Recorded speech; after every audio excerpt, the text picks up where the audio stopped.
Slušaj ovo, budalo. A u klipu si rekao da ste dobri s muđom. Objasni se.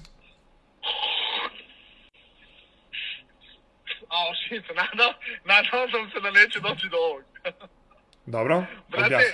ali to je bilo prema što se ušli u dramu, razumeš? Ne, objasni se. Pa, a šta sad, zato što si ti loš muđo, moram i ja da budem, šta? Pa jesi moj brat ili nisi? Jesam, ali to ne znači da sad ja kad sam u bifu s nekim da moraš i ti da budeš. Naravno da moram, Buraž, ja grizem za tebe. Ali ja ne tražim to od tebe, niti očekujem da ti to tražiš od mene i mislim da je to. Ne, ja ne tražim ništa od tebe, ali to je respekt. Pa jeste, ali ja nisam loš s muđom, samo ono dobar. Znači, on je mene vređao i napadao i tebi je to okej.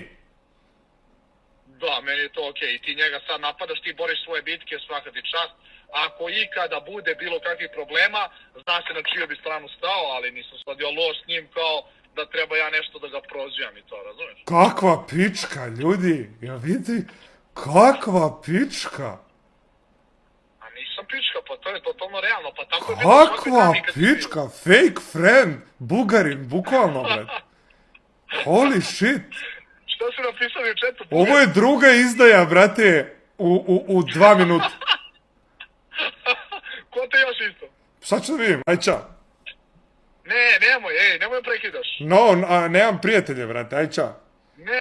Svi su sa mnom samo zbog para i pregleda. Ću pozovemo Delića da vidimo šta